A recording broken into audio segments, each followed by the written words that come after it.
Sayang naman ang insurance policy kung hindi natin gagamitin ng maaga.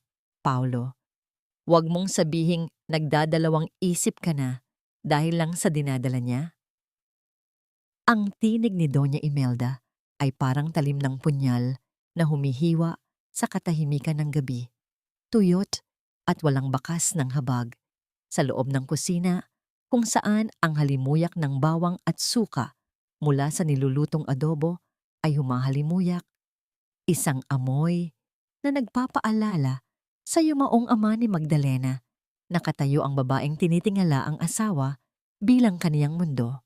Ngunit sa sandaling iyon, ang init ng kalan ay tinalo ng panlalamig na dahan-dahang gumagapang mula sa kanyang mga paa patungo sa kanyang puso. Sapo ang kanyang 7 buwang tiyan. Pinilit ni Magdalena na huwag pansinin ang kirot sa kanyang likod at ang pamamaga ng kanyang mga bukong-bukong. Nagluto siya ng may pag-ibig. Bawat sangkap ay maingat na pinili para sa kanilang 3 anibersaryo. Ngunit sa likod ng nakapinid na pinto ng silid-aklatan, ang kanyang sakripisyo ay ginagawang katatawanan. Sumilip si Magdalena sa maliit na siwang ng pinto. Nakita niya si Paulo, ang lalaking nangakong magpoprotekta sa kanya, na masusing tinitingnan ang mga dokumento ng insurance sa ilalim ng liwanag ng lampara. Ang mga kamay na dati ay humahaplos sa kanyang pisngi ng may pagmamahal. Ngayon ay tila mga kamay ng isang mangangatay na nagbibilang ng halaga ng kaniyang biktima. Of course not, Mama. Tugon ni Paulo sa isang malamig na Taglish na tila hindi pamilyar sa pandinig ni Magdalena. I'm just making sure everything is perfect. We need that payout para mabayaran ang utang ng kumpanya. After all, her father's workshop is already ours. Isang pirma na lang ang kulang.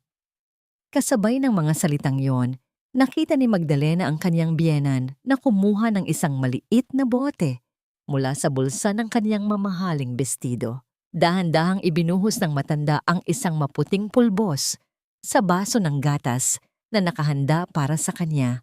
Ang gatas na ito, na gabi-gabing ibinibigay sa kanya ni Doña Imelda bilang tanda raw ng pagkalinga, ay lason pala na unti-unting pumapatay sa kanya at sa sanggol sa kanyang sinapupunan. Magdalena is just a carpenter's daughter, Paulo. Wika ni Doña Imelda habang hinahalo ang baso. Ang tunog ng kutsara sa kristal ay parang kampana ng kamatayan. Dapat pa nga siyang magpasalamat. Sa wakas, magkakaroon ng silbi ang buhay niya para sa pangalan ng mga Alcantara. Huwag niyang kalilimutan ang utang na loob niya sa atin. Nanigas ang buong katawan ni Magdalena. Ang bawat patak ng pawis sa kaniyang noo ay naging kasing lamig ng yelo. Ganito na lang ba ang halaga ko? Ang kanyang katapatan, ang kanyang pagiging masunuring asawa, at ang buhay ng kanyang anak ay ituturing lamang na puhunan para sa karangyaan ng iba? Naramdaman niya ang malakas na pintig sa kanyang sinapupunan. Tila ang bata ay nagpupumiglas, nadarama ang panganib na nagmumula sa mga taong dapat ay nagmamahal sa kanya. Nabitawan ni Magdalena ang hawak niyang sandok. Ang pagbagsak ng kahoy sa malamig na sahig na marmol ay lumikha ng isang tunog na nagpatigil sa usapan sa loob ng silid. Walang sigaw, walang bulyaw. Ngunit ang katahimikan ay tila isang mabigat na kumot na sumasakal sa kanya. Bumukas ang pinto. Iniluwan nito ang liwanag na tumama sa namumutlang mukha ni Magdalena. Lumabas si Doña Imelda, tanga ng baso ng gatas. Ang kanyang mukha ay mabilis na nagbagong anyo. Mula sa pagiging halimaw, patungo sa isang mapagkalingang ina. Oh, Magdalena, hiha! Anito sa isang tinig na kasing tamis ng asukal, ngunit kasing talim ng labaha. Kanina ka pa ba riyan? Bakit hindi ka pa nagpapahinga? You should be careful, baka mapagod ang baby. Here, drink your milk. Mainit pa ito. Lumapit din si Paulo. Ang kaniyang mga mata ay walang mabakas na pagsisisi.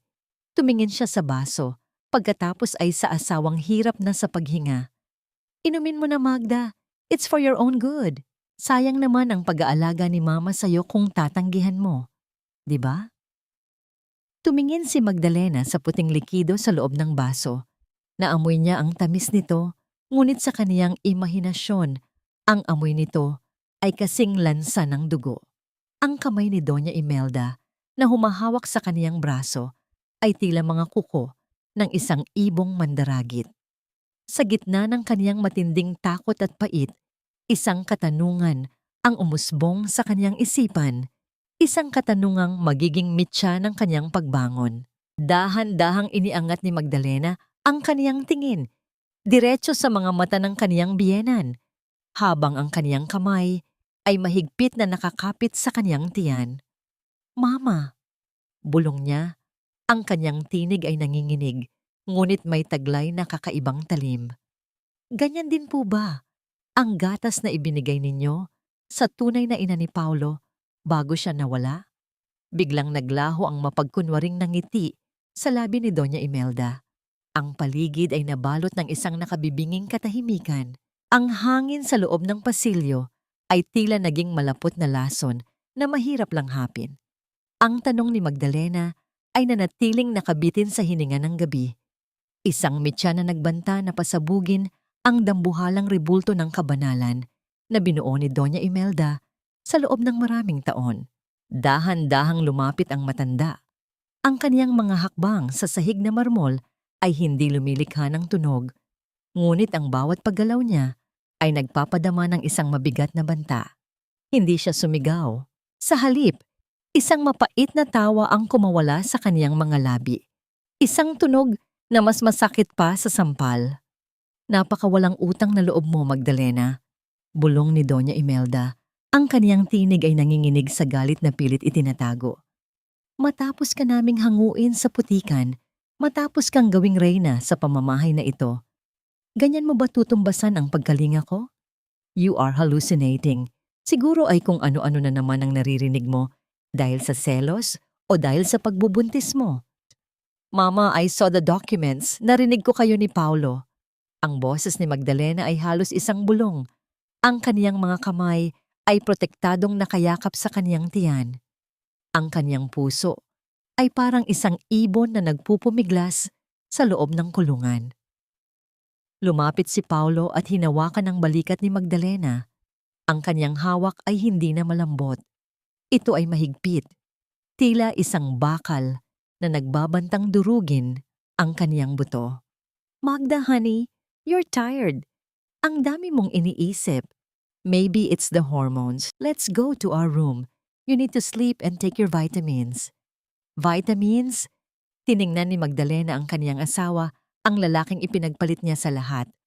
"O lason na unti-unting uubos sa akin gaya ng ginawa niyo kay Papa?"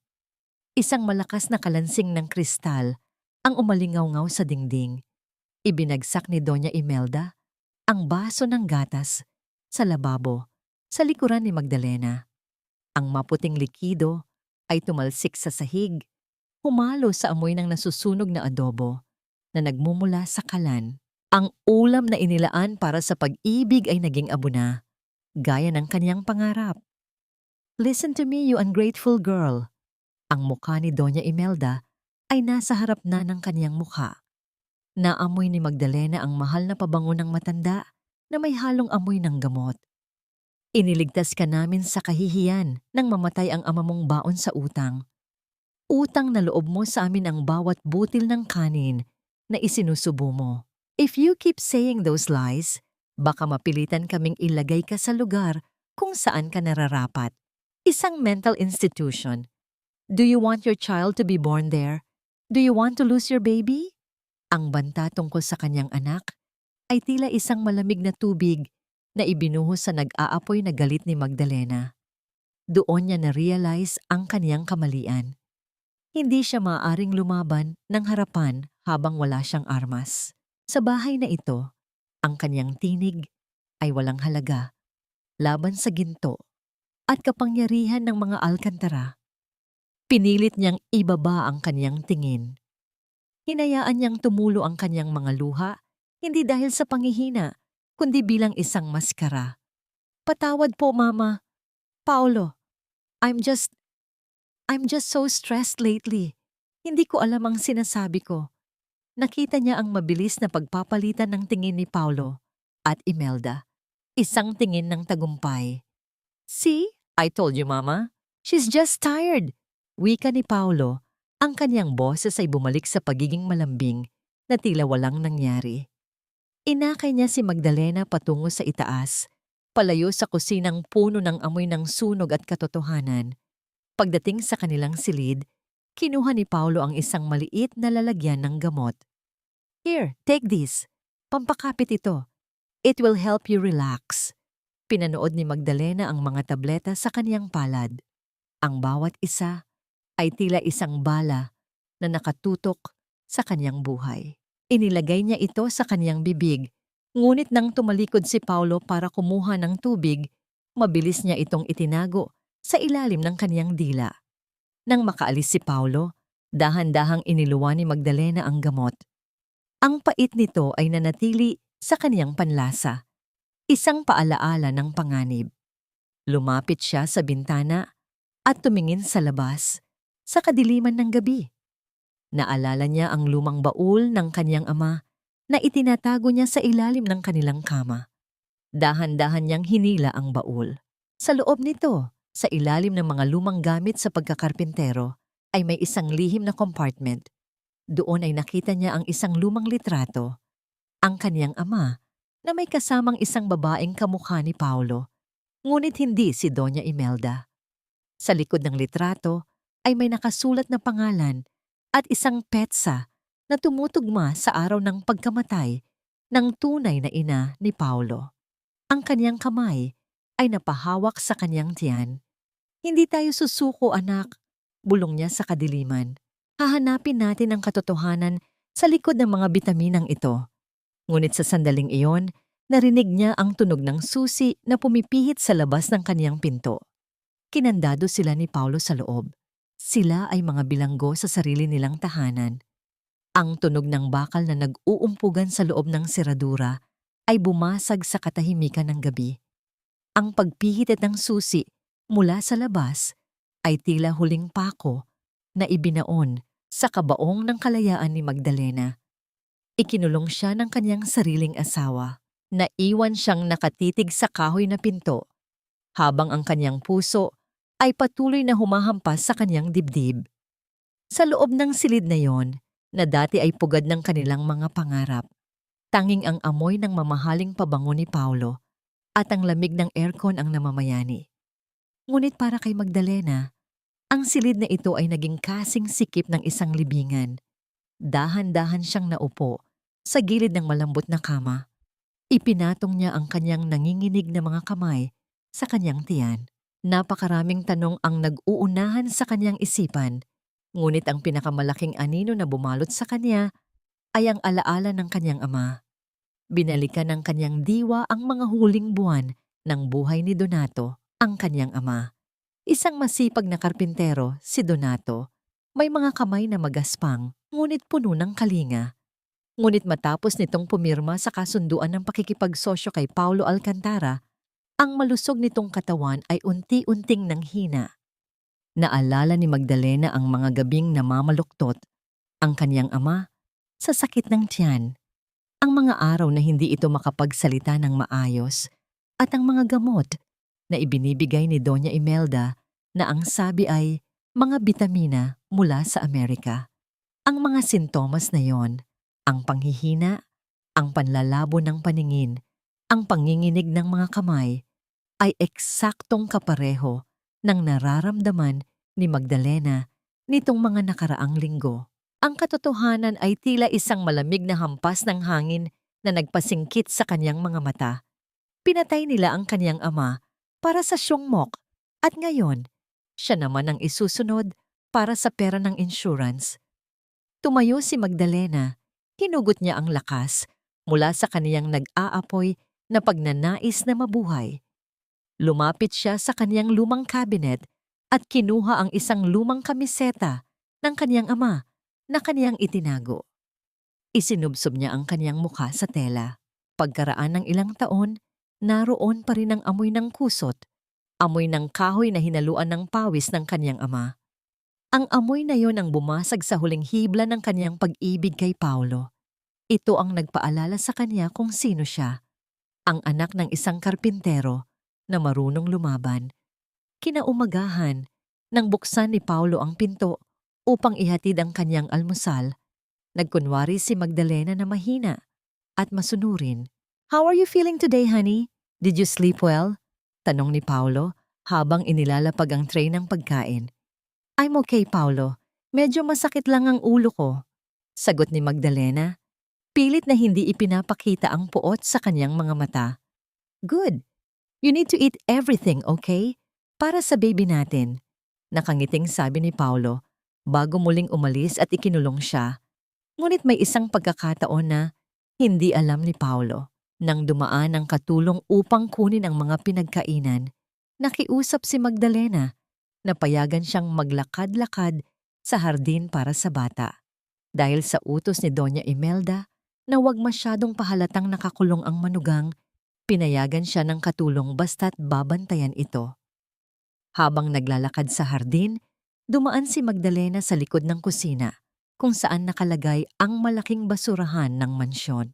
Noong nakaraang gabi, nakita niyang itinapon doon ni Doña Imelda ang baso ng gatas na may lason at ang maliit na bote. Yumuko si Magdalena. Binaliwala ang sakit ng kanyang likod at ang dungis na maaring kumapit sa kanyang mamahaling suot. Hinalughog niya ang basura hanggang sa makita niya ang maliit na boteng bubog.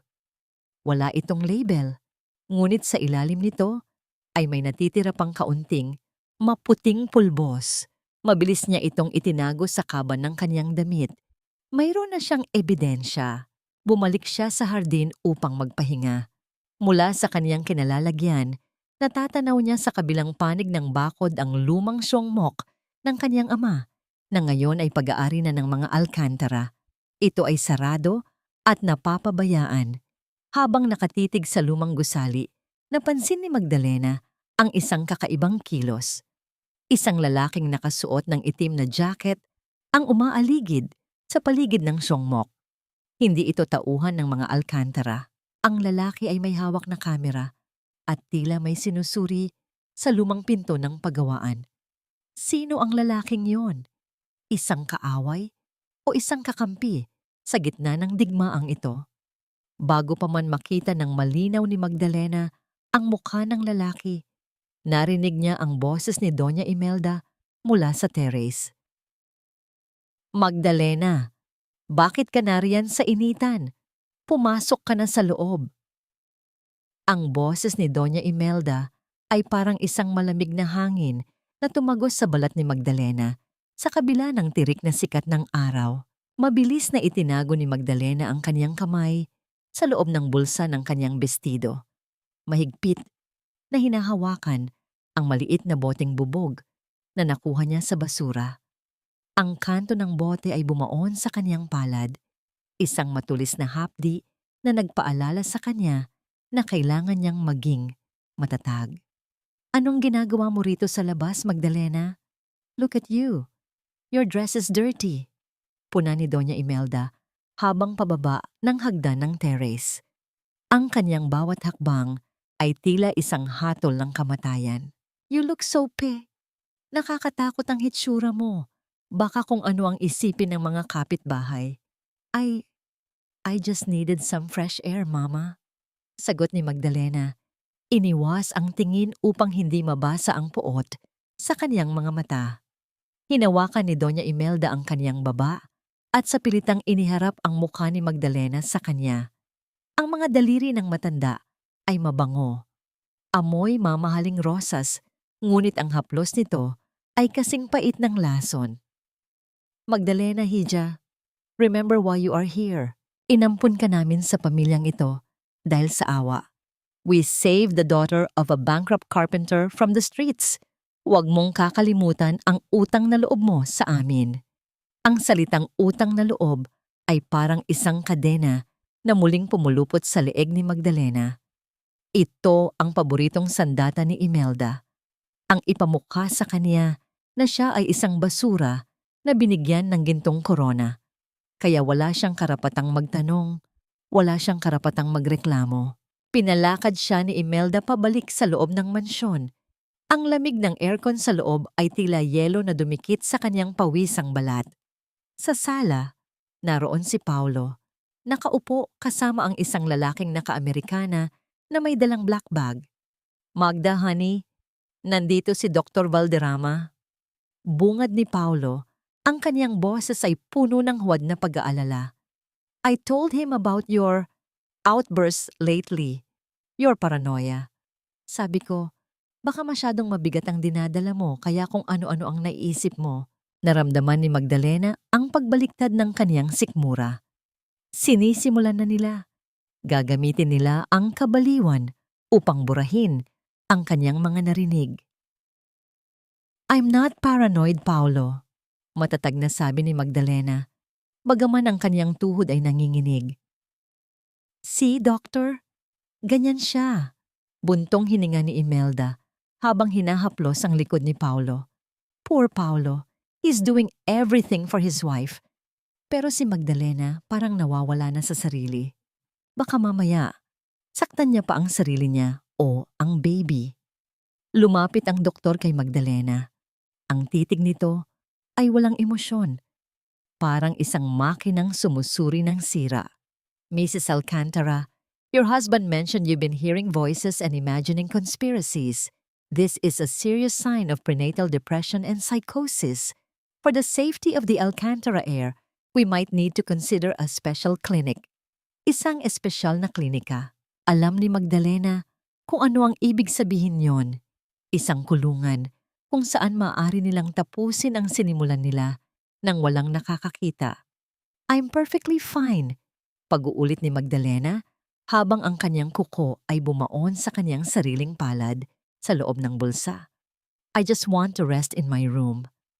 Take her upstairs, Paulo, utos ni Imelda, and make sure she takes the new sedative the doctor prescribed. Hindi natin pwedeng hayaang gumalagala siya sa labas na parang sira-sira. Habang inaalayan siya ni Paulo paakyat, naramdaman ni Magdalena ang bigat ng bawat hakbang. Bawat sulok ng mansyong ito ay may mga mata at tainga. Ngunit sa gitna ng takot, naalala niya ang lalaki sa labas ng Siongmok. Kung hindi siya makakalabas, kailangang may makapasok. Pagpasok sa kwarto, bago pa man maisara ni Paulo ang pinto, may isang maliit na bagay na tumama sa sahig mula sa ilalim ng pinto na hindi napansin ni Paulo dahil sa kaniyang pagmamadali. Isang piraso ng papel na nakatupi ng maliit. Nang maiwan si Magdalena at muling marinig ang pagpihit ng susi mula sa labas, mabilis niyang kinuha ang papel. Ang kaniyang mga kamay ay nanginginig habang binubuksan ito. Magdalena, alam ko ang ginawa nila kay Donato. Huwag kang iinom ng kahit ano. Maghintay ka sa bintana, mamayang hating gabi, S. Ang liham na yon ay tila isang sulo sa gitna ng madilim na kuweba. Ngunit ang kagalakan ni Magdalena ay napalitan ng kilabot nang marinig niya ang tinig ni Doña Imelda mula sa intercom ng kwarto. Magdalena Hija, I forgot to tell you. I've decided to hire a private nurse starting tonight. She will be staying inside your room 24/7 para masiguradong ligtas ka. Nanigas si Magdalena. Ang pinto ay muling bumukas at pumasok ang isang babaeng may malaking pangangatawan, walang dalang ngiti at may dalang mga taling gawa sa tela. Ang presensya ng babaeng nagpapakilalang si Nurse Agnes ay tila isang dambuhalang anino na lumukob sa bawat sulok ng silid ni Magdalena. Amoy gamot na pampurga at matapang na sabon ang dala nito, isang amoy na sumasakal sa bango ng mga bulaklak sa labas ng bintana. Nakaupo ang nurse sa isang silya sa tapat ng pinto. Ang kanyang mga mata ay parang sa isang buwayang naghihintay ng maling galaw ng biktima. Mrs. Alcantara, it's time for your evening medication, wika ni Agnes. Ang boses nito ay parang pagkiskis ng dalawang tuyong kahoy, walang emosyon. Inutos ni Doña Imelda na siguraduhing maiinom niyo ito sa harap ko. Tiningnan ni Magdalena ang dalawang kulay asul na tableta sa maliit na tasa. Alam niyang kung iinumin niya ang mga ito, mawawala ang kanyang malay at hindi niya magagawa ang plano. sa hating gabi. "Can I have some water first?" Tuyong-tuyo ang lalamunan ko. Pakiusap ni Magdalena habang pilit na pinapakalma ang kanyang nanginginig na tinig. Habang tumatalikod si Agnes upang kumuha ng tubig, mabilis na isinilid ni Magdalena ang mga tableta sa siwang ng kaniyang kutsyon. Nang humarap ang nurse, nagkunwari siyang may isinusubo sa bibig at mabilis na uminom ng tubig. Pilit na ipinapakita ang paglunok kahit walang laman ang kaniyang lalamunan. "Good. Now, sleep. I will be watching you." Malamig na sabi ni Agnes bago pinatay ang pangunahing ilaw. Tanging ang maliit na lampara sa sulid ang natirang nagbibigay ng madilim na liwanag. Lumipas ang mga oras na tila mga taon para kay Magdalena. Pinakinggan niya ang bawat paghinga ni Agnes. Nang marinig niya ang mabigat at pantay na paghinga ng nurse, tanda na nakatulog na ito sa kaniyang upuan. Dahan-dahang bumangon si Magdalena. Bawat galaw niya ay maingat, tinitiyak na hindi lilikha ng anumang tunog ang kaniyang mabigat na katawan sa ibabaw ng kama. Gumapang siya patungo sa bintana. Ang lamig ng sahig ay tumagos sa kaniyang mga talampakan, isang hapdi na nagpapanatiling gising sa kaniyang diwa. Dahan-dahan niyang itinulak ang bintana. Walang tunog ang pagbukas nito dahil sa pagkakapahid niya ng langis kanina habang nagkukunwaring naglilinis. Sa ibaba, sa ilalim ng malaking puno ng nara, ay may isang aninong nakatayo. Nang tumama ang liwanag ng buwan, nakita ni Magdalena ang mukha ng lalaking nakita niya sa kungmok. Siya ay may edad na, may mga matang puno ng karanasan at pait. "Magdalena," bulong ng lalaki mula sa ibaba. Sapat lang para marinig niya. "Ako si Serafin, dating kasamahan ng ama mo. Don't be afraid. I've been looking for justice for Donato for 20 years. "Serafin, ano ang kailangan kong gawin?" tanong ni Magdalena. Ang kaniyang boses ay nanginginig sa takot na baka magising si Agnes. "Listen to me carefully. Ang mga alkantara ay hindi lang mamamatay tao. Sila ay mga dalubhasa sa paggawa ng pekeng aksidente. Ang asul na gamot na ibinibigay nila sa'yo ay hindi pampakapit. It's a slow-acting toxin na nagdudulot ng heart failure na mukhang natural na komplikasyon ng panganganak." Paliwanag ni Serafin. "I have evidence that they did the same to Paulo's real mother, Cecilia. Hindi siya nagpakamatay. Pinatay siya ni Imelda para makuha ang mana ng pamilya." Mana ng Naramdaman ni Magdalena ang pagtayo ng kaniyang mga balahibo. Ang kasamaan ng mga taong kasama niya sa bahay na ito ay walang hangganan. "I need you to get the records of the bank account ni Doña Imelda. It's in a safe inside Paulo's office." Patuloy ni Serafin. "Doon nakatala ang lahat ng payout mula sa mga insurance ng mga biktima nila. If you get that, we can put them away for life." "But I'm locked in here. May bantay ako." "Use your wit, Magdalena. You are a Rivera. Ang anak ng isang karpintero ay marunong gumawa ng paraan kahit sa pinakamaliit na siwang." Wika ni Serafin bago muling naglaho sa kadiliman ng mga puno. Isasara na sana ni Magdalena ang bintana nang marinig niya ang paggalaw ng upuan sa kaniyang likuran. Nanigas siya. "Sino ang kinakausap mo, Mrs. Alcantara?" Ang tinig ni Agnes ay galing sa mismong likuran niya. Dahan-dahang lumingon si Magdalena. Nakatayo ang nurse. Hawak ang isang injection na may mahabang karayom. Ang liwanag ng buwan ay tumama sa metal ng karayom na nagbigay ng isang nakapangingilabot na kislap. Ang sabi ni Doña Imelda, "Kapag hindi ka naging kooperatiba, kailangan kitang bigyan ng pampakalma," sabi ni Agnes habang dahan-dahang lumalapit. Ang matulis na dulo ng karayom ay tila isang bituin sa gitna ng kadiliman. Nagbabantang iturok ang kawalan ng malay sa nanlalamig na katawan ni Magdalena. Ramdam niya ang init ng hininga ni Agnes sa kanyang mukha. Ang amoy ng kape at sigarilyo na nagmumula sa nurse ay humalo sa amoy ng kanyang sariling takot. "Nurse Agnes, wait!" Ang boses ni Magdalena ay galing sa kaniyang kaloob-looban, puno ng awtoridad na hindi niya akalaing taglay niya. Huwag mong ituloy iyan. Kung gagawin mo yan, hindi lang ako ang mapapahamak. Ang bata. The Alcantara heir. Kapag may nangyari sa kanya, ba sa tingin mo ay hahayaan ka ni Doña Imelda na mabuhay? You know how much they value this baby for the insurance and the family name. Napatigil ang nurse. Ang kanyang mga mata ay kumislap sa pag-aalinlangan. Alam ni Magdalena na tinamaan niya ang mahinang bahaging ito, ang takot sa kapangyarihan ng mga Alcantara. Dahan-dahang ibinaba ni Agnes ang kanyang kamay. Ang likido sa loob ng hiringgilya ay tumulo sa sahig. Lumikha ng isang mantsa na tila isang luha ng lason sa ibabaw ng tiles. Fine, but don't think you're safe, Mrs. Alcantara. Bulong ni Agnes bago bumalik sa kanyang upuan. Ang kanyang mukha ay muling naging isang malamig na pader. Kinaumagahan, ang sikat ng araw ay pumasok sa silid, ngunit hindi nito dala ang init ng pag-asa. Pumasok si Paulo, nakasuot ng isang mamahaling puting polo. Malinis ang hitsura at tila isang anghel na bumaba mula sa langit. Nilapitan niya si Magdalena at hinalikan ito sa noo. Isang halik na naramdaman ni Magdalena na kasing lamig ng isang bangkay. Honey, I have a surprise for you, wika ni Paulo.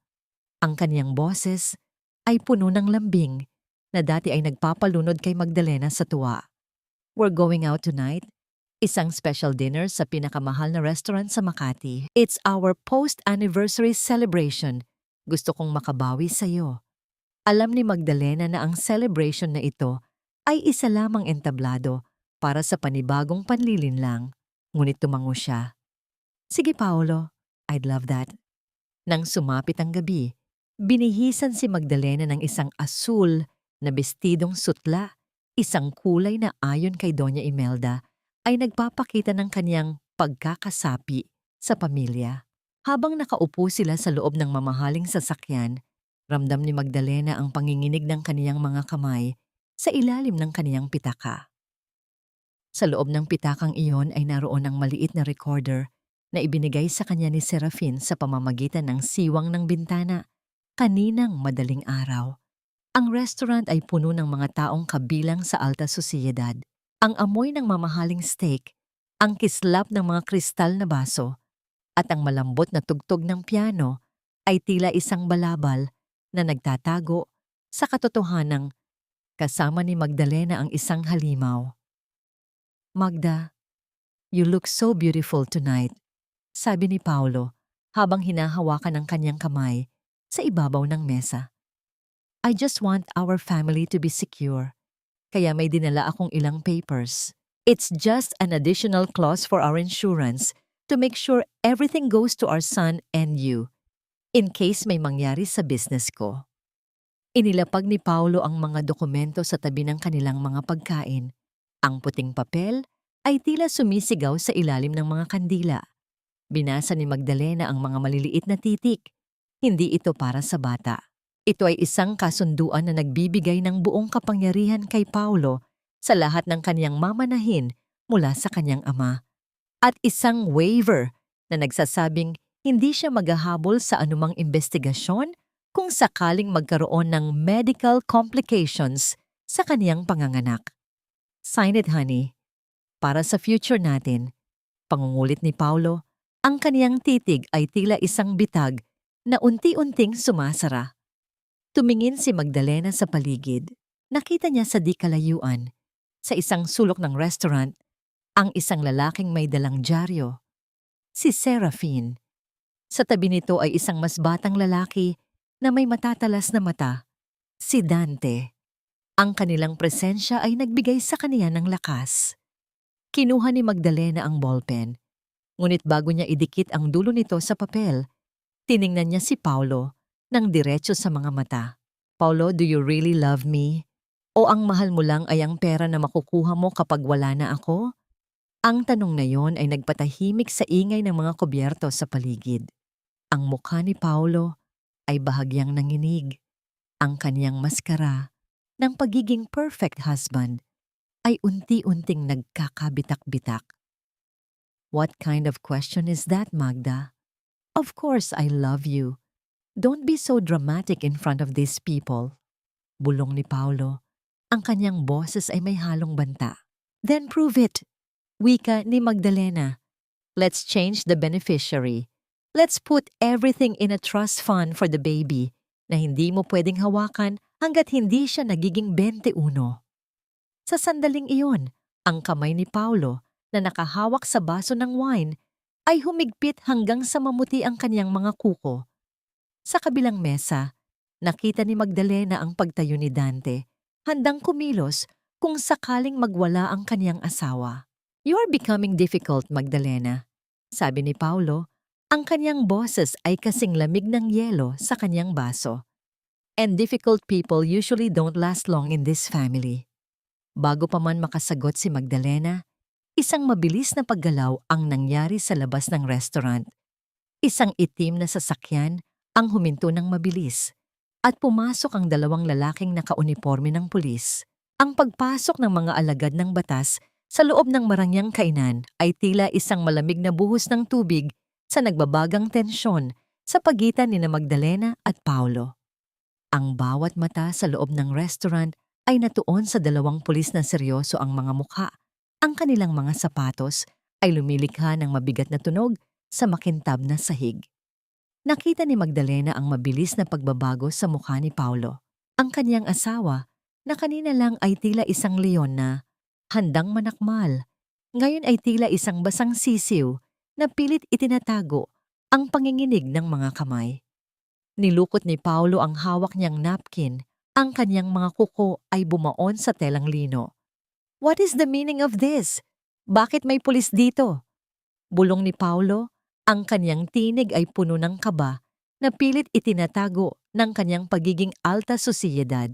Ngunit hindi si Paulo ang nilapitan ng mga pulis. Dumiretso sila sa kabilang mesa, kung saan may isang lalaking mabilis na tumayo at tinangkang lumabas sa likuran. Isang kaguluhan ang naganap sa di kalayuan. Ang tunog ng mga silya na naitataboy at ang mabilis na paghakbang ng mga tao ay pumuno sa hangin. Sa gitna ng kaguluhang iyon, naramdaman ni Magdalena ang isang mabilis na dampi sa kanyang balikat. Si Dante.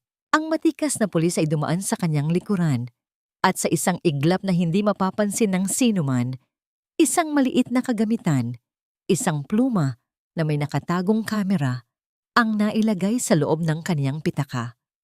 Isang tipid na tingin ang ipinukol ni Dante kay Magdalena. Isang tinging nagsasabing, mag-ingat ka. Let's go, Magda. Nawalan na ako ng gana, sabi ni Paulo habang mabilis na tumatayo. Hinablot niya ang braso ni Magdalena nang may puwersa na halos magpatid sa kanyang hininga. This place is no longer safe for our reputation. Sa loob ng sasakyan pauwi, ang katahimikan ay kasing bigat ng isang dambuhalang bato. Tanging ang mahinang ugong ng makina at ang amoy ng mamahaling leather ang namamayani. Nakatingin si Magdalena sa labas ng bintana, sa mga ilaw ng lungsod na tila mga luhang kumikinang sa dilim. You're very quiet, Magdalena.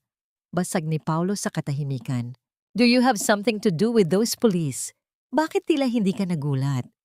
Bakit ako magugulat, Paulo? Wala naman akong ginagawang masama. Mahinahong sagot ni Magdalena, habang ang kaniyang kamay ay mahigpit na nakakapit sa kaniyang pitaka. Ang mga taong may itinatago lang naman ang dapat kabahan, di ba? Nang makarating sila sa mansyon, sinalubong sila ni Doña Imelda sa malawak na sala. Nakasuot ito ng isang kulay itim na nightgown na gawa sa sutla, tila isang reyna ng kadiliman na naghihintay ng balita mula sa digmaan. How was the dinner? Nakapirma na ba siya? Agad na tanong ni Imelda. Hindi man lang tiningnan ang namumutlang mukha ng kaniyang manugang. Hindi, Mama.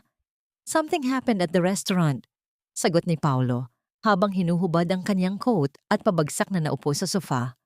Magdalena is being difficult. She's asking questions she shouldn't be asking. Lumapit si Doña Imelda kay Magdalena. Ang amoy ng kaniyang matapang na mentol na gamot ay humalo sa amoy ng insenso sa loob ng bahay. Difficult? Magdalena, Hija, Baka nakakalimutan mo na kung sino ang nagpapapakain sa'yo. Ang sungmok ng ama mo ay nalugi dahil sa kanyang katangahan. We are just trying to fix the mess he left behind. Hindi tanga si Papa, bulong ni Magdalena. Ang kanyang boses ay puno ng pait. Pinagkatiwalaan niya kayo dahil akala niya ay pamilya kayo. But you treated him like a piece of wood na pwedeng ukitin at itapon kapag nakuha niyo na ang gusto niyo.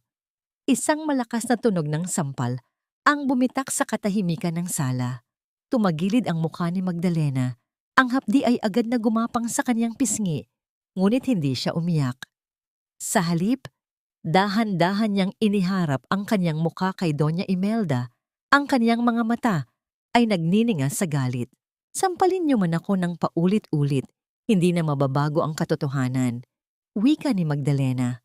Ramdam ko ang bawat kasinungalingan sa bahay na ito. At ang batang ito sa sinapupunan ko, hinding-hindi siya magiging katulad ninyo. Take her to her room! Lock the door!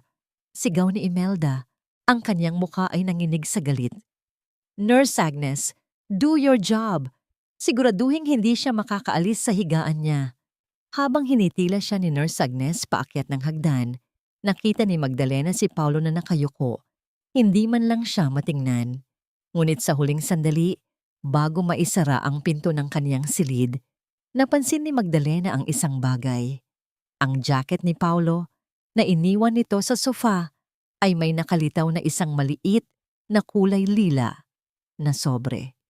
Iyon ang sobreng nakita niya sa mga gamit ng kaniyang ama bago ito mamatay. Isang liham mula sa isang ospital sa ibang bansa. Kailangan niyang makuha ang sobreng iyon.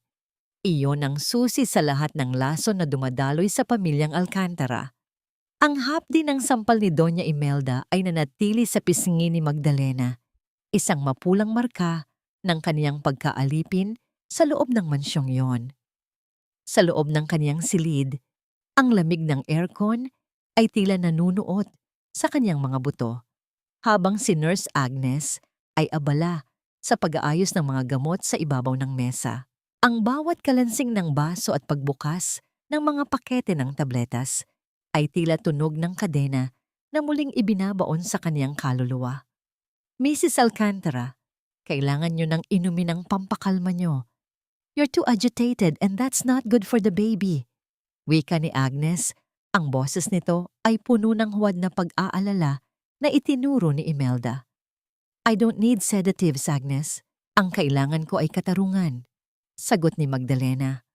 Habang nakaupo sa gilid ng kama, ang kaniyang mga mata ay nakatitig sa pinto.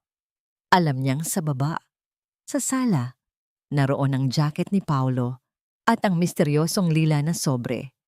Sa gitna ng kaniyang pag-iisip, napansin ni Magdalena ang isang makapal na folder na nakapatong sa ilalim ng mga gamot ni Agnes.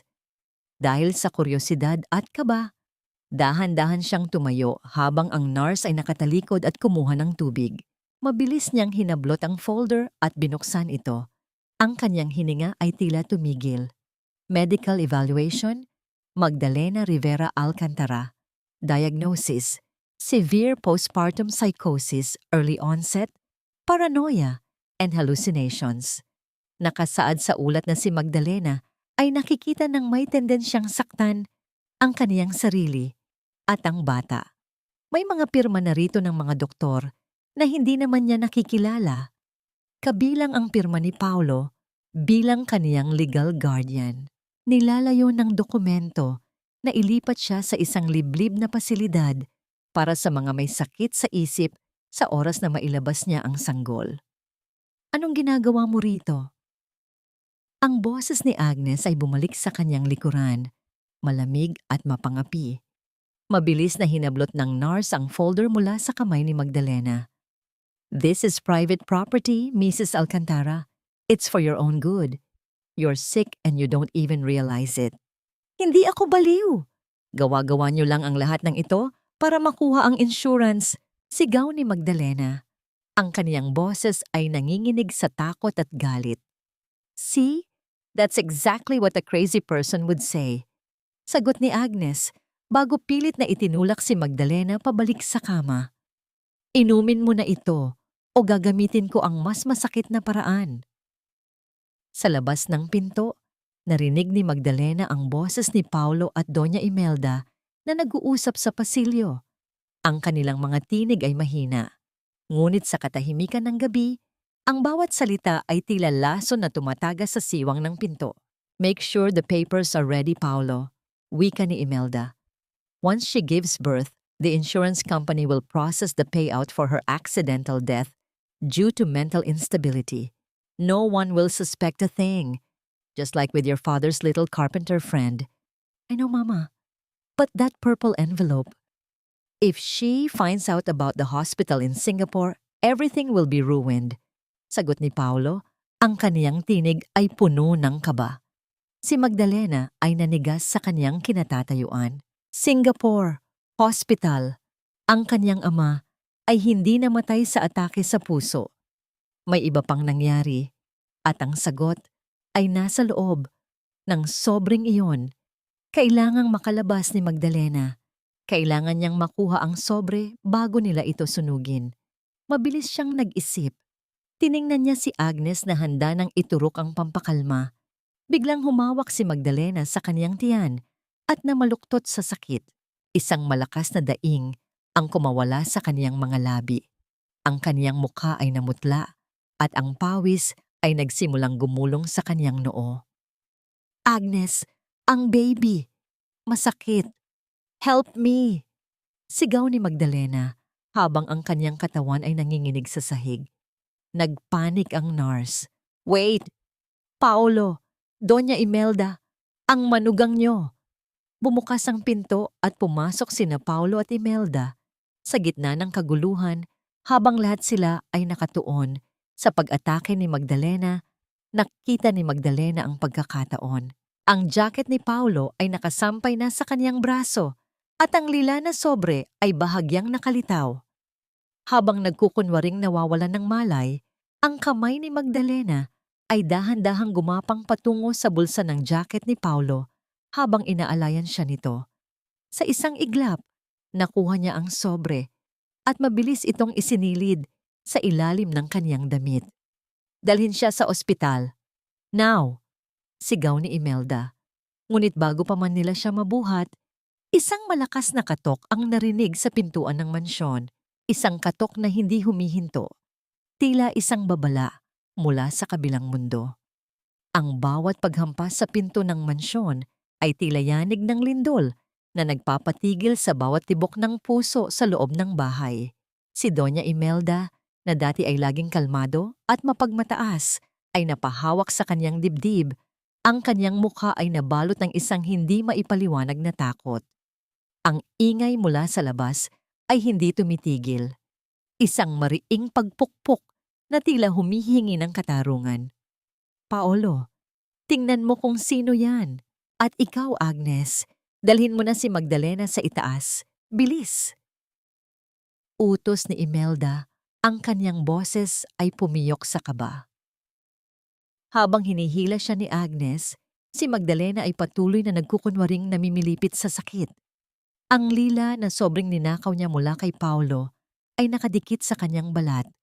Sa ilalim ng kanyang bestido, ang init nito ay tila nagbabaga at nagpapaalala sa kanya ng bigat ng kanyang hawak.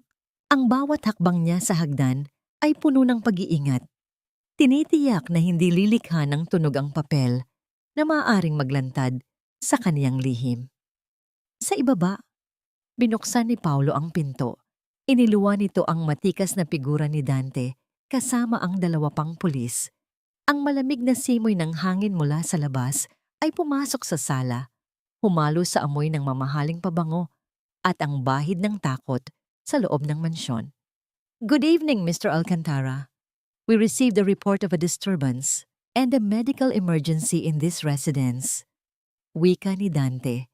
Ang kanyang mga mata ay matalas na nagmamasid sa paligid. Nasaan ang asawa niyo? We need to ensure she's safe. She's fine, officer. She just had a minor dizzy spell. My nurse is attending to her. Sagot ni Paulo. Pilit nang ngumingiti habang ang pawis ay nangingilid sa kanyang sentido. You don't need to worry. Everything is under control. It's just a family matter. A family matter? Tanong ni Dante habang dahan-dahang humahakbang papasok sa sala. Narinig namin na may sumisigaw at ayon sa aming records, ang inyong asawa ay may maselan na pagbubuntis. I'm afraid I have to insist on seeing her. Sa itaas, sa loob ng banyo ng kaniyang silid kung saan siya dinala ni Agnes upang maghilamos, nagtagumpay si Magdalena na ilock ang pinto.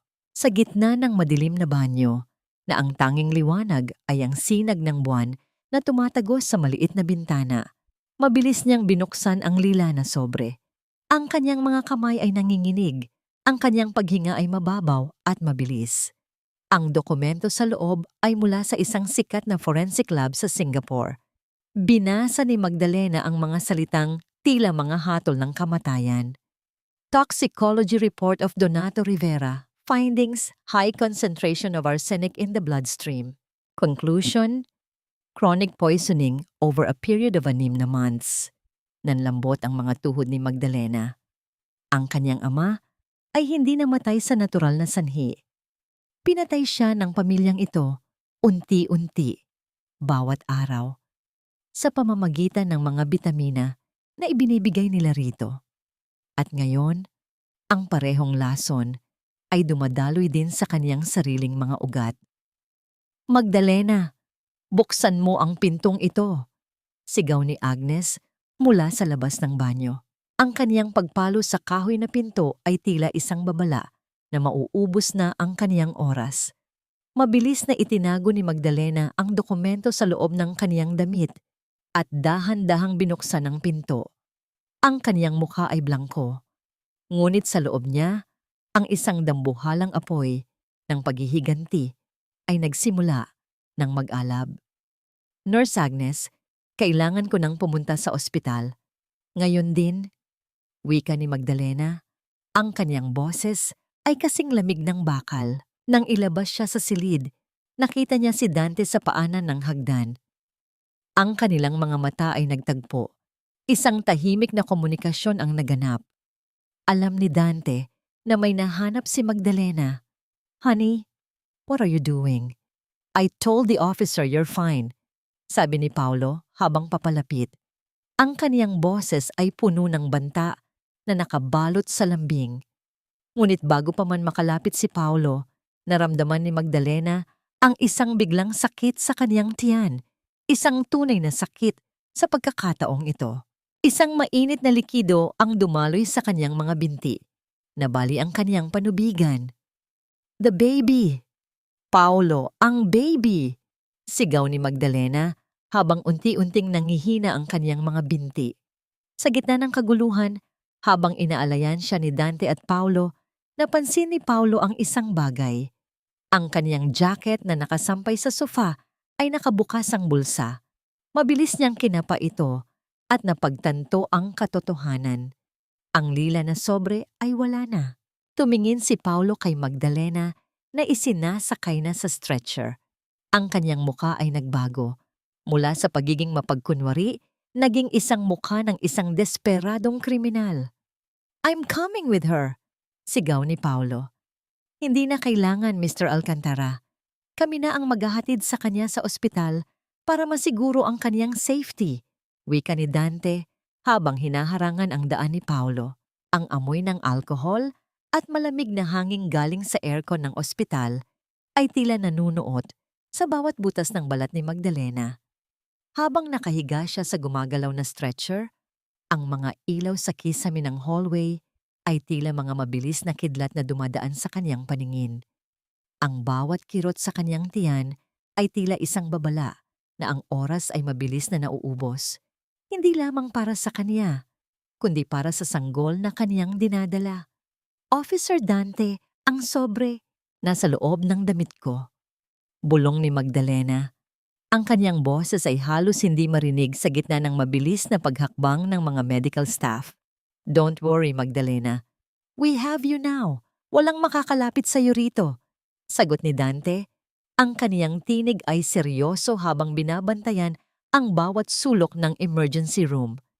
Ngunit sa labas ng pintuan, Ang kapangyarihan ng mga Alcantara ay hindi basta-basta sumusuko. Dumating si Doña Imelda, suot ang kanyang maskara ng pagiging isang nag-aalalang lola at ina.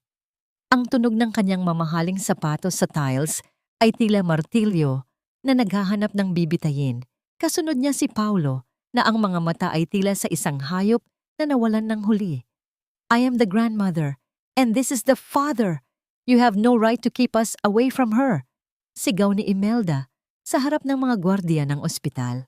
Ang kanyang boses ay puno ng utang na loob na ipinapamukha sa lahat. We are paying for the best doctors here. Our family name is at stake. Ma'am, the patient's safety is our priority, and right now, the police are conducting an investigation. Sagot ng isang opisyal. Ngunit alam ni Magdalena na ang pera ng mga Alcantara ay may mahabang kamay na kayang abutin kahit ang pinakamadilim na sulok ng ospital na ito. Sa loob ng delivery room, ang bawat paghinga ni Magdalena ay puno ng hirap. Habang ang mga nurse ay abala sa paghahanda, pumasok ang isang doktor na hindi pamilyar sa kanya.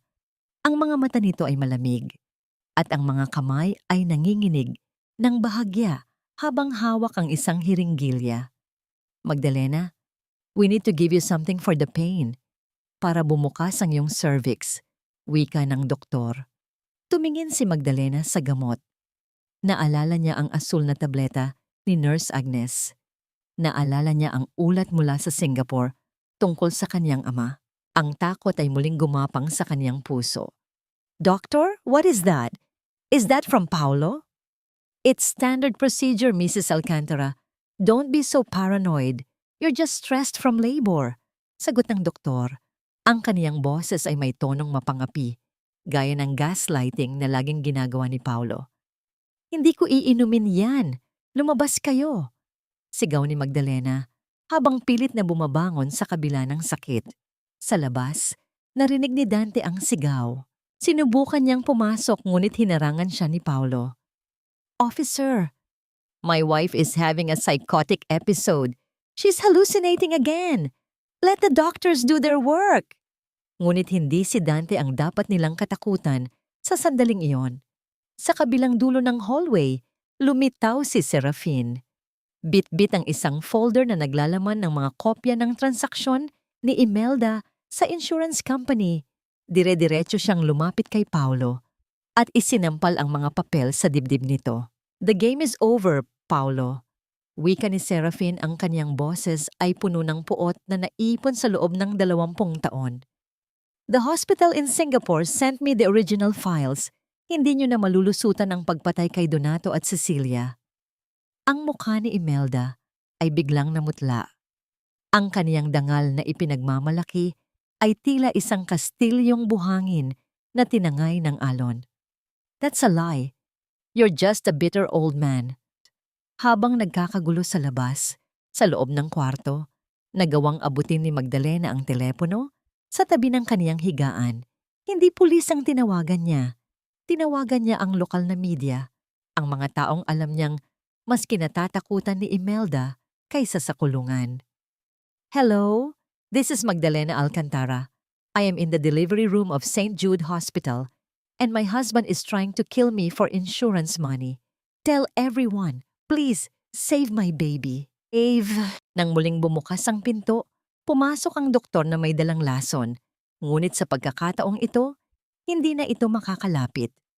Ang live stream mula sa telepono ni Magdalena ay kumalat na sa internet. Libo-libong tao ang nakasaksi sa kaniyang takot.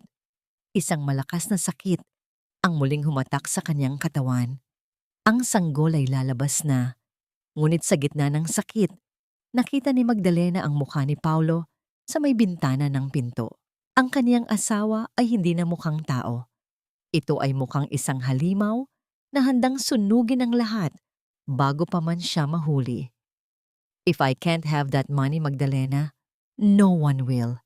Bulong ni Paulo sa kabilang panig ng salamin habang kinuha niya ang kaniyang lighter at itinatabi sa oxygen tank na nasa labas ng silid.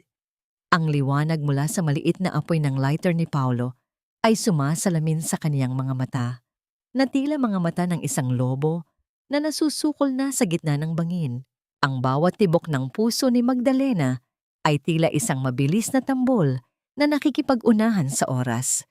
Sa loob ng kanyang sinapupunan, naramdaman niya ang matinding pag-ikot ng bata. Isang senyales na ang buhay ay pilit na kumakawala mula sa kanyang katawan, habang sa labas ng pintuan, ang kamatayan ay nakatayo at naghihintay. Paulo, don't do this. Think about your son. Sigaw ni Magdalena. Ang kanyang boses ay punong-puno ng pait at pagsusumamo. Ang kaniyang mga kamay ay mahigpit na nakakapit sa riles ng higaan. Ang kaniyang mga kuko ay tila ibinabaon sa metal sa gitna ng bawat contraction. Son, you took everything from me, Magdalena. Ang syuang mok, ang reputasyon namin, ang insurance. Ang boses ni Paulo ay lumabas na parang isang gurgle ng galit, paos at puno ng desperasyon. Kung hindi mapapa sa akin ang pera, walang makikinabang dito. You and that baby will be nothing but ashes. Sa kabilang dulo ng hallway, nakita ni Dante ang panganib. Hindi siya pwedeng gumamit ng baril sa tapat ng oxygen tank. Dahan-dahan siyang lumapit, ang kaniyang mga hakbang ay maingat. Tinitiyak na hindi lilikha ng anumang kislap o tunog na magtutulak kay Paulo na ituloy ang kaniyang balak. Paulo, ibaba mo yan, wika ni Dante. Ang kaniyang boses ay kalmado, ngunit may awtoridad. The whole building is surrounded. Ang livestream ni Magdalena ay napanood na ng milyon-milyong tao. You can't run anymore. Officer! Stay back! Lalapit kayo! Sasabog tayong lahat! Sigaw ni Paulo habang ang kaniyang kamay ay nanginginig malapit sa valve ng oxygen. Sa loob ng delivery room, ang mga nurse ay nagkakagulo sa takot. Ngunit isang matandang nurse ang humawak sa kamay ni Magdalena. Mrs. Alcantara, kailangan niyo nang umiri. Lumalabas na ang bata. Focus on me. Huwag mong tingnan ang labas. Magdalena closed her eyes. Sa gitna ng dilim ng kanyang paningin, naalala niya ang kanyang ama. Naalala niya ang amoy ng sariwang kahoy at ang tunog ng lagari sa kanilang lumang syungmok. Naalala niya ang pangako ng kanyang ama na proprotektahan siya kahit anong mangyari. Ang galit ni Magdalena ay nagbago. Hindi na ito takot, kundi isang dambuhalang lakas na nagmumula sa kanyang pagiging ina. I will not let you kill my son, Paulo Alcantara, sigaw ni Magdalena. Sa isang napakalakas na pag-iri, kasabay ng pagsigaw niya ng lahat ng kanyang hinanakit, naramdaman niya ang isang biglang pagluwag. Ang unang yak ng sanggol ay pumutol sa tensyon ng gabi. Isang matinis at malakas na tunog na tila isang deklarasyon ng tagumpay laban sa lahat ng lason at dumi ng pamilyang Alcantara. Sa sandaling iyon, nang marinig ni Paulo ang iyak ng kanyang anak, bahagyang nanginig ang kanyang kamay. Ang lighter ay nadulas mula sa kanyang mga daliri. Hindi ito bumagsak ng may tunog, kundi dahan-dahang gumulong sa sahig. Bago pa man ito umabot sa oxygen tank, mabilis na sumunggab si Dante. Isang matinding pagtutunggali ang nangyari. Ang tunog ng katawan ni Paulo na bumabagsak sa pader at ang pag-atungal niya sa galit ay pumuno sa hallway. Sa huli, narinig ang paglak ng posas sa kaniyang mga kamay. Isang tunog na para kay Magdalena ay ang pinakamagandang musika sa buong mundo. Get him out of here! Utos ni Dante. Pumasok si Doña Imelda sa silid. Pilit na lumalapit sa bata. My grandson, let me see the heir of the Alcantaras. Layuan niyo ang anak ko. Ang tinig ni Magdalena ay kasing talim ng kidlat. He is not an Alcantara. His name is Angelito Rivera at kailanman hindi siya magkakaroon ng utang na loob sa isang mamamatay tao. Inabot ni Magdalena ang kanyang anak. Ang amoy ng bagong silang na sanggol ay humalo sa amoy ng kanyang pawis at dugo. Isang amoy ng tagumpay. Ngunit habang tinitingnan niya ang kanyang anak, napansin niya ang isang bagay sa braso ng bata. Isang maliit na marka na tila katulad ng sa kanyang ama. Bago siya tuluyang makapahinga, Muling lumapit si Serafin sa kanyang tabi. Ang kanyang muka ay seryoso. Magdalena, we found something else sa kotse ni Paulo. Isang dokumento na magpapatunay na hindi lang ang insurance ang habol nila. It's about your father's hidden inheritance sa Singapore. Something that Donato never told you. Ang mga mata ni Magdalena ay muling dumilat. Ang digmaan ay hindi pa tapos. Ang katahimikan sa loob ng delivery room ay tila isang banal na kumot na bumalot sa pagod na katawan ni Magdalena. Sa kaniyang mga bisig, ang munting si Angelito ay mahimbing na natutulog. Ang kaniyang maliliit na daliri ay nakakapit sa damit ng kaniyang ina. Ang amoy ng bagong silang na sanggol ay tila isang mahiwagang gamot na nagpawi sa hapdi ng kaniyang mga sugat at sa pait ng kaniyang mga alaala. Ngunit sa labas ng pinto ang bubog. Ang ingay ng katarungan ay nagsisimula pa lamang dumagundong. Huwag niyo akong hawakan.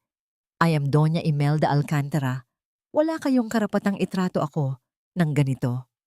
Ang boses ng kanyang biyenan ay umalingaw-ngaw sa hallway, puno ng matinding hiya at galit. Dahan-dahang bumukas ang pinto.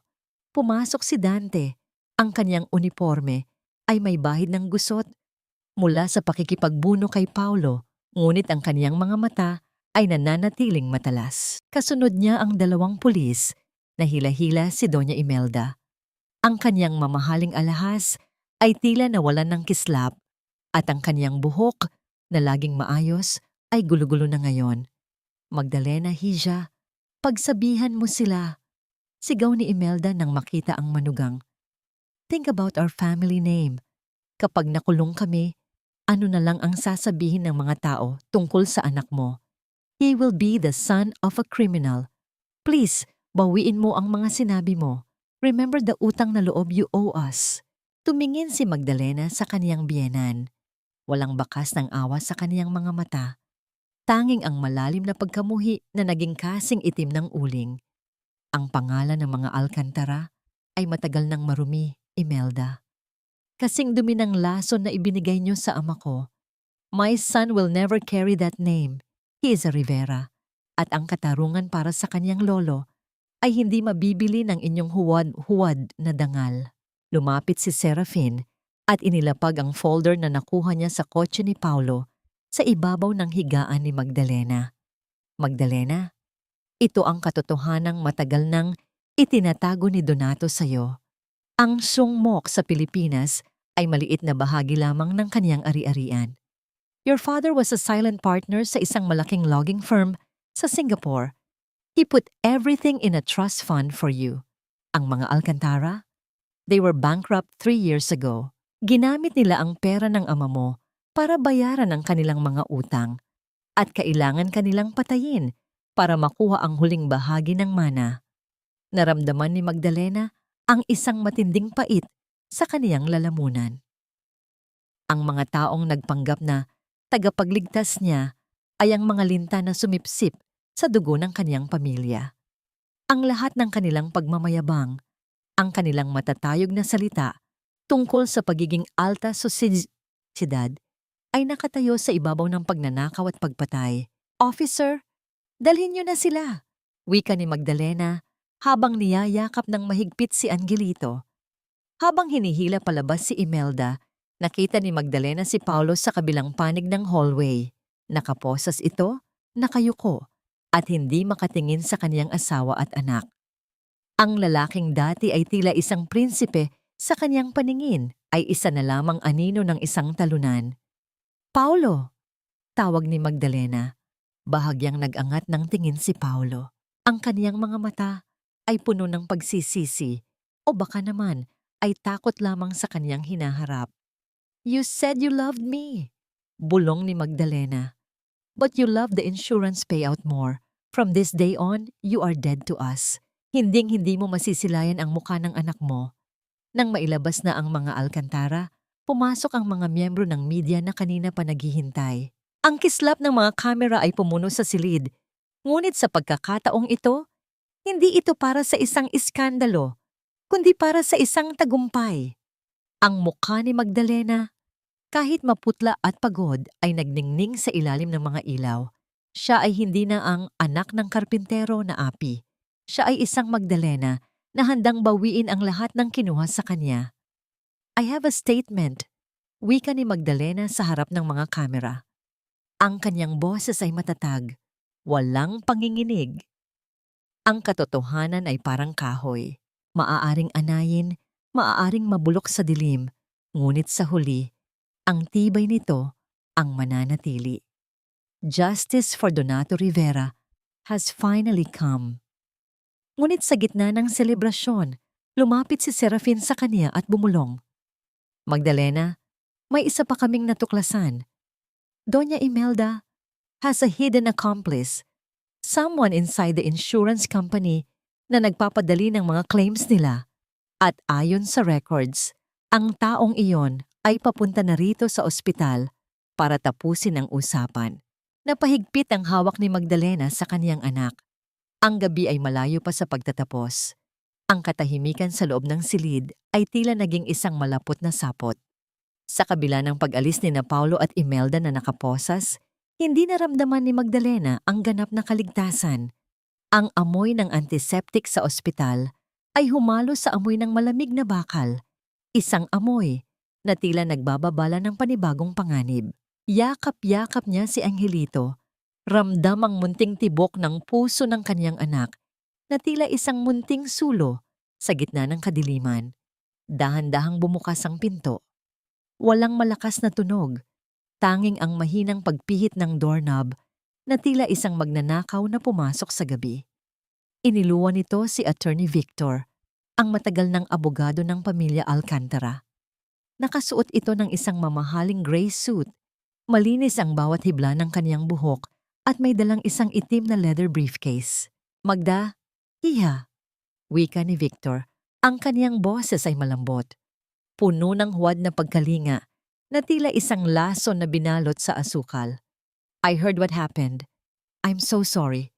I came here as soon as I could para tulungan ka. Tumingin si Magdalena sa abogado. Naalala niya ang lalaking ito. Siya ang kalaro ng kanyang ama sa chess, ang taong saksi sa lahat ng pirmahan ng mga dokumento sa Siongmok. Tulungan ako, attorney? O tulungan ang mga Alcantara na itago ang kanilang mga bakas? Lumapit si Victor at naupo sa silya sa tabi ng higaan.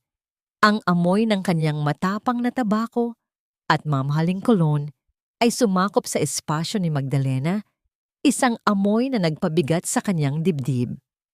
Magda, let's be realistic. Paolo and Imelda are going down. But you have a baby now. Kailangan mo ng pera. The Singapore Trust Fund. It's complicated. Maraming legal hurdles. If you sign these papers, I can fast-track everything.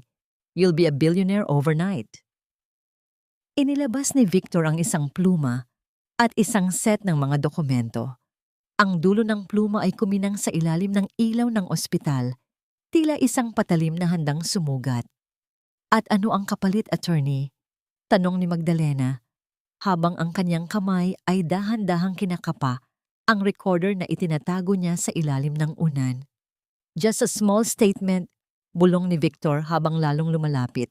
Sabihin mo lang na hindi mo sigurado kung alason nga ang ibinigay sa iyo, na baka nagkamali ka lang ng dinig dahil sa stress ng pagbubuntis. I'll handle the rest. We can blame the nurse, si Agnes.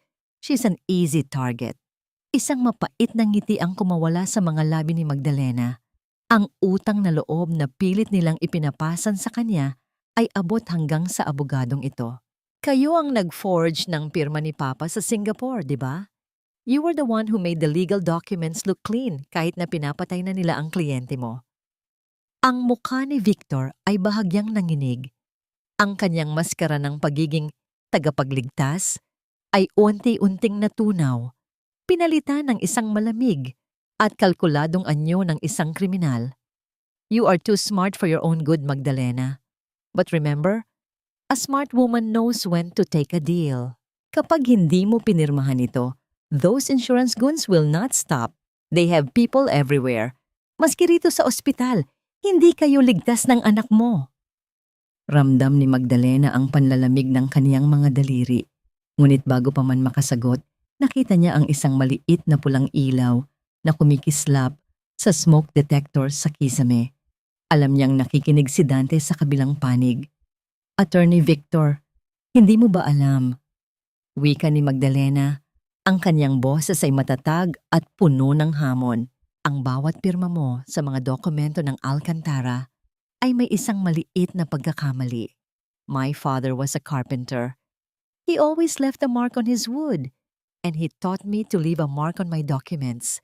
Ang lahat ng pinirmahan mo ay may mga inconsistencies na nakita na ng forensic team sa Singapore. Tumayo si Victor. Ang kanyang paghinga ay bumilis. Ang kanyang kamay ay dahan-dahang lumapit sa leeg ni Magdalena. Tila balak siyang sakalin upang patahimikin. You think you can win? I am the law in this city. But you are not above the truth. Isang tinig ang sumagot mula sa pinto. Bumukas ang pinto ng mabilis. Pumasok si Dante at Serafin, kasama ang isang opisyal mula sa Insurance Commission. Ang pluma sa kamay ni Victor ay nalaglag sa sahig. Lumikha ng isang mahinang tunog sa tiles, gaya ng kanyang gumuho na karera. Attorney Victor, you are under arrest for conspiracy to commit murder, forgery, and insurance fraud, deklara ni Dante. Nang ilabas si Victor na nakaposas, tumingin si Magdalena kay Serafin. Ang matandang lalaki ay tumango sa kanya. Ang kanyang mga mata ay basa ng luha. Donato would be so proud of you, Magdalena. You didn't just survive, you conquered them. Nayakap ni Magdalena ang kanyang anak. Ang lason ay tuluyan nang naalis sa kanyang buhay. Ngunit alam niya, ang huling hakbang ng kanyang paghilom ay ang pagbabalik sa lugar kung saan nagsimula ang lahat, sa kongmok ng kanyang ama. Ang bulwagan ng katarungan ay tila isang dambuhalang katedral ng katotohanan kung saan ang bawat bulong ay nagiging sigaw at ang bawat lihim ay hinuhubaran sa ilalim ng malamig na liwanag ng batas. Ang amoy ng lumang papel, selyadong wax at ang matapang na amoy ng disinfectant ay bumabalot sa paligid. Sa gitna ng silid, nakaupo si Magdalena. Suot ang isang payak ngunit marangal na puting bestido. Sa kaniyang kandungan, si Angelito ay mahimbing na natutulog.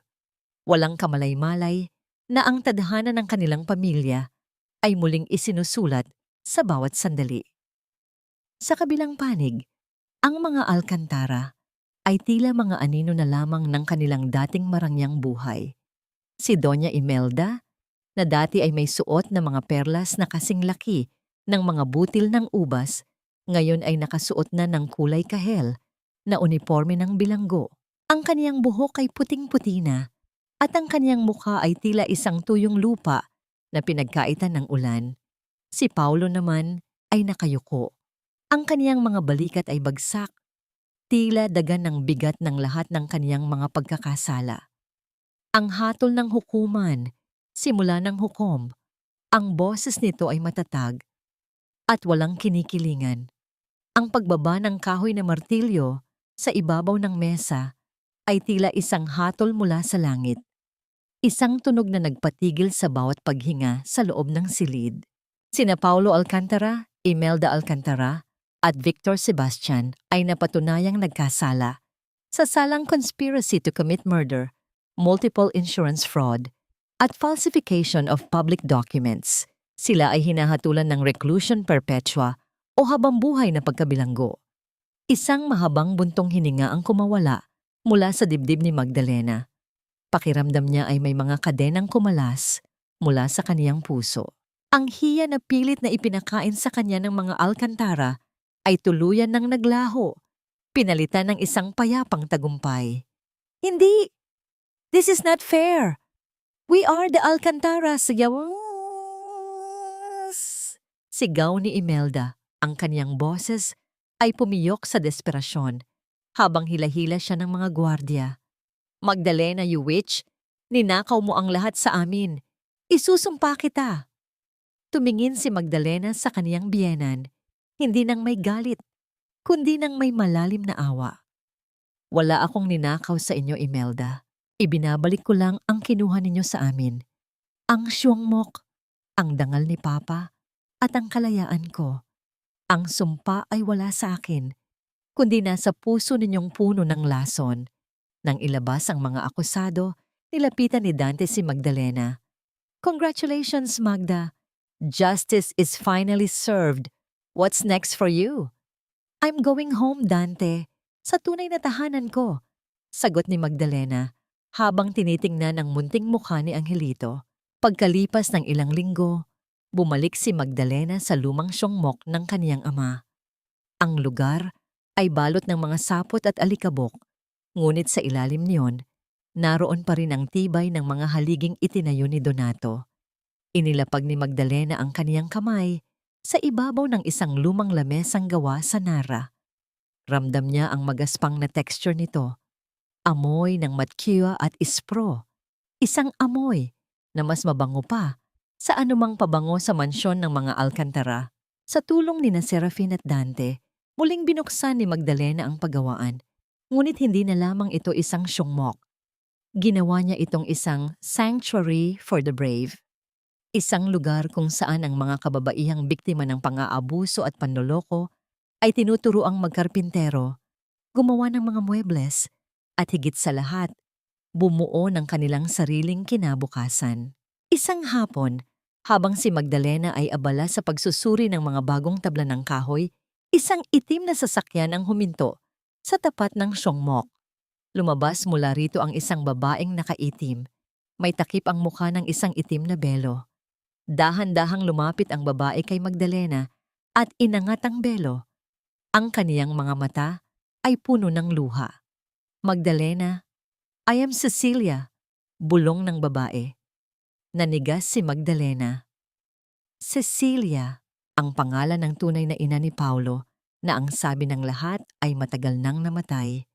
Ang sikat ng hapon ay tumatagos sa pagitan ng mga haligi ng siyongmok, nagbibigay ng gintong liwanag sa mga matko na sumasayaw sa hangin. Sa harap ni Magdalena ay nakatayo ang isang babaeng tila isang multo mula sa nakaraan. Ang kanyang mga mata ay may bakas ng matinding paghihirap, ngunit may ningning ng isang taong nakawala sa isang mahabang pagkakaapi. Cecilia, ang pangalang naging mitya ng kuryosidad ni Magdalena. Ang babaeng ang pagkamatay ay naging pundasyon ng kasinungalingan ni Doña Imelda. I thought you were gone. Ang sabi nila, matagal ka nang wala. Tamthi ko, Magdalena. Bantay ko votuksit tsatsik awbaw hobong muygo. Dahan-dahang hinawakan ni Cecilia ang mga kamay ni Magdalena. Ang kanyang mga daliri ay payat at may mga peklat. Malamig noong una ngunit dahan-dahang uminit sa hawak ng manugang. Ipinadala ako ni Imelda sa isang liblib na isla sa probinsya, Magdalena. Ibinenta niya ako sa isang pamilyang itinuring akong alipin. She faked my death para makuha ang lahat ng ari-arian ko at para mapalaki si Paulo sa ilalim ng kaniyang lason. Naramdaman ni Magdalena ang isang matinding habag, ang awa na dumadaloy mula sa isang biktima patungo sa isa pang biktima. Ang kalupitan ni Imelda ay walang hangganan. Hindi lamang buhay ang kinuha niya, kundi ang mismong pagkatao at ugnayan ng isang ina sa kanyang anak. Nalaman ko ang nangyari sa balita.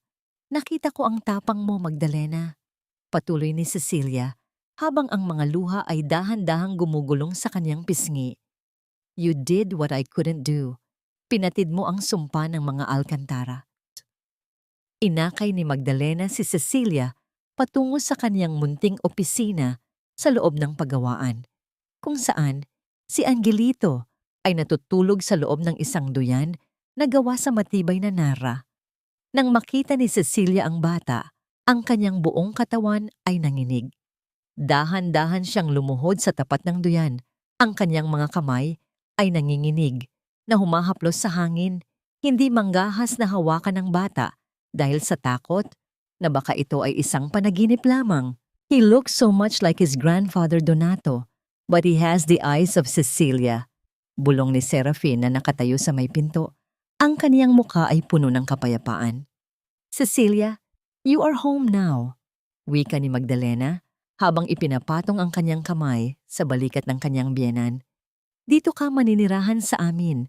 Ang siyongmok na ito ay hindi lang para sa mga biktima, kundi para sa pamilyang tunay na nagmamahalan. Pagkalipas ng ilang buwan, ang siyongmok ng mga Rivera ay naging pinakasikat na gawaan ng muebles sa buong bansa. Hindi lamang dahil sa kalidad ng kahoy, kundi dahil sa kwento ng bawat piraso na lumalabas mula rito. Bawat mesa at silya ay may tatak ng isang ibon na lumilipad, simbolo ng kalayaan mula sa mga bitamina ng kasinungalingan. Isang araw, nakatanggap si Magdalena ng isang liham mula sa bilangguan. Galing ito kay Paulo. Binasa niya ito sa ilalim ng puno ng nara kung saan niya unang nakilala si Serafin. Magda, I don't ask for your forgiveness. I know I don't deserve it. But please tell Angelito that his father was a coward who learned too late that gold cannot buy a soul. I am rot in here, and it is the only justice I have left. Hindi tumulo ang luha ni Magdalena. Tiniklop niya ang liham at inilagay ito sa isang kahon na kailanman ay hindi na niya bubuksan. Wala nang puwang ang pait sa kaniyang puso. Tumingin siya sa malayo kung saan si Angelito ay naglalaro sa damuhan kasama si Cecilia. Ang tawa ng bata ay tila isang himig na nagpapawi sa lahat ng hirap na kaniyang dinanas. Lumapit si Dante, may dalang malamig na inumin at isang nangiting nagsasabing ang lahat ay ayos na. The delivery for the Singapore client is ready, Magda. Sabi ni Dante, you really built an empire out of sawdust. It's not an empire, Dante, sagot ni Magdalena habang nakatanaw sa abot-tanaw. It's a home. Ang kahoy ay kailangang dumaan sa apoy at katam bago maging obra maestra. My life is finally an obra maestra.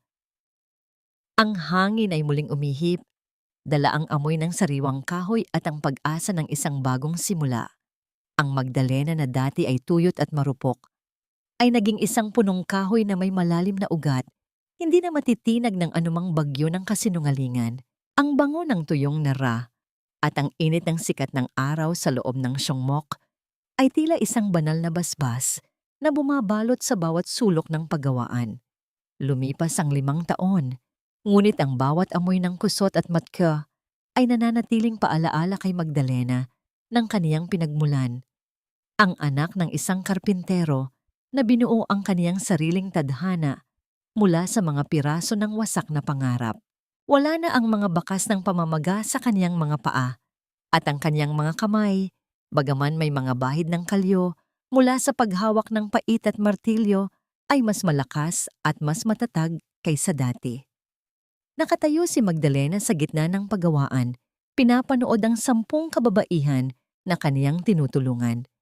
Ang mga babaeng ito, na dati ay biktima rin ng karahasan at panlilinlang, ngayon ay mahuhusay ng mang-ukit ng kahoy. Sa bawat haplos nila sa mga muebles, tila binubura nila ang sakit ng kanilang nakaraan. Mommy, look! I made a bird! Ang boses ni Angelito ay tila isang malinaw na tubig na dumadaloy sa katahimikan ng hapon. Ang 5 taong gulang na bata ay tumatakbo patungo sa kanya. Dala ang isang maliit na piraso ng kahoy na kaniyang nililok sa tulong ni Serafin. Ang mga mata ni Angelito ay nagniningning sa tuwa, malayo sa kadiliman ng pamilyang pinagmulan ng kaniyang ama. Sa tabi niya, si Cecilia ay nakangiti. Suot ang isang payak na duster. Malayo na ang hitsura sa multong nakita ni Magdalena noon. Ang kaniyang mga pisngi ay muling nagkaroon ng kulay at ang kaniyang mga tawa ay madalas nang naririnig sa paligid. It's beautiful, Angelito, wika ni Magdalena habang hinahaplos ang buhok ng anak. Just like what Lolo Donato used to say, bawat piraso ng kahoy ay may itinatagong kaluluwa. Kailangan mo lang siyang palayain. Sa di kalayuan, nakita ni Magdalena si Dante na paparating. Hindi na siya pulis ngayon. Siya na ang katuwang ni Magdalena sa pamamahala ng Sanctuary for the Brave. Ang kanilang ugnayan ay hindi mabilis at madrama, kundi isang dahan-dahang paghilom na hinaluan ng respeto at tunay na pagkakaibigan. Isang liyab ng pag-asa ang nakikita ni Magdalena sa mga mata ni Dante. Isang liyab na hindi nananakit, kundi nagbibigay ng hoyam. Samantala, sa loob ng piitan ng New Bilibid, ang balita tungkol sa tagumpay ni Magdalena ay tila isang lason na patuloy na kumakain sa natitirang bait ni na Imelda at Paulo. Si Doña Imelda ay mag-isa sa kanyang selda, yakap-yakap ang kanyang sarili habang bumubulong tungkol sa mga nawawalang perlas at huwad na karangalan. Ang kaniyang hiya ay naging kaniyang sariling kulungan.